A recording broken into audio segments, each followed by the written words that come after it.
heir to his kingdom, his death sent his followers into a tailspin.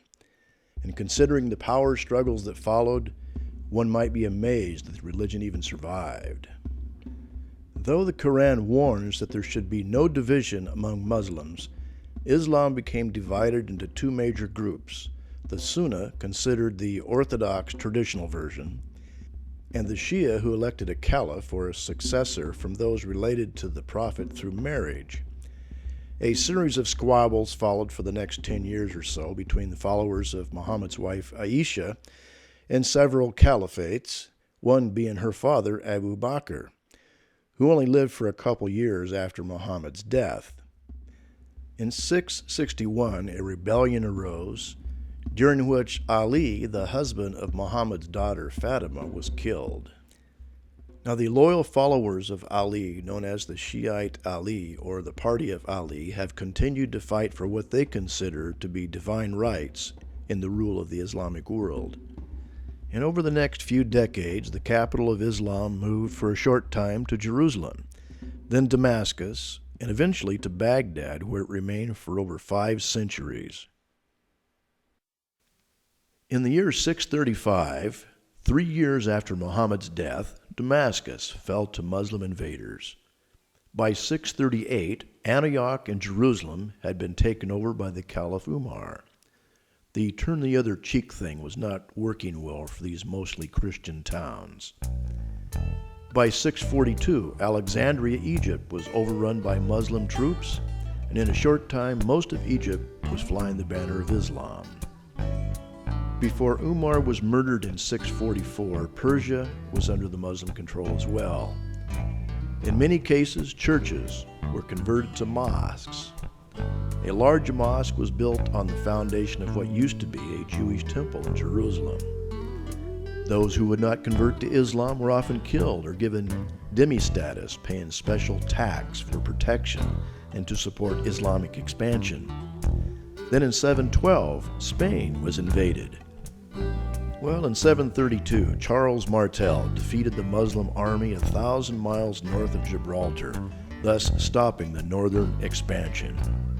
Now, though many renegade Christians and Jews were able to live under Muslim rule in Spain, in 850, a zealous priest named Perfectus had had enough of this ecumenical spirit, and he spoke out against Muhammad's religion and lost his head. Many of his followers spoke up as well and were put to the sword. Muslim media and historians often spin a revised picture of this period as though it was a Muslim paradise of peace and tolerance, when in fact it led up to some of the most intolerant times in Spain's history. In Melanie Phillips' book, The World Turned Upside Down, she writes, the great medieval Jewish philosopher Moses Maimonides was forced to flee his native Cordova in Spain after it was conquered in 1148 by Muslims, who gave the Jews a choice of conversion, death, or exile. Often, conversions were nothing more than lip service for the sake of business and saving one's neck. Numerous Muslim campaigns into India brought the wealth of India into their coffers by the year 1030. The divided caste society of India was no match for the fanatical unity of Islam. Muslims looked at the Hindu idolaters with serious disdain, and the Mughals built many large monuments and mosques to demonstrate their power and authority. And later, in the 17th century, the Sikhs found themselves stuck in the middle of a crossfire between Muslim and Hindu conflicts. So in reality, there's nothing new under the sun when it comes to Islam and violence.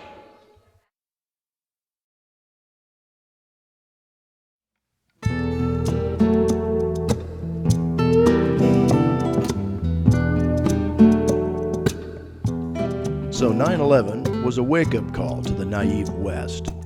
While we are playing football and playing video games, mosques are being built by our Saudi friends from whom we buy our oil. This is a bit like inviting in the devil to keep the heating bill down. Now, the hypocrisy of Islam is seen in its abrogation and deception. While churches and synagogues are forbidden in Saudi Arabia, in Rome, like a Trojan horse, is built one of Europe's largest mosques. Theo Van Gogh was shot and stabbed to death for criticizing Islam in a video. Then, Geert Wilders, the Dutch politician, is threatened for the same reason. Then, the Seattle Jewish Center is shot up by a Muslim. Well, this is the spirit of Islam. Then Muslims around the world have the nerve to protest when a pastor in Florida threatens to burn a Quran. Then all along, the Unity Productions Foundation, a tax-exempt business, is producing glorified Muslim films which are shown on PBS and are distributed around the U.S. to libraries, mosques, and civic leaders in order to neutralize criticism of Islam. Then, in cahoots with Unity Productions, behind this media blitz is Peaceful Communications, a non-profit corporation established in the year 2005 in Washington State. And on the board of directors is a guy that has been a member of the CARE organization in Dallas.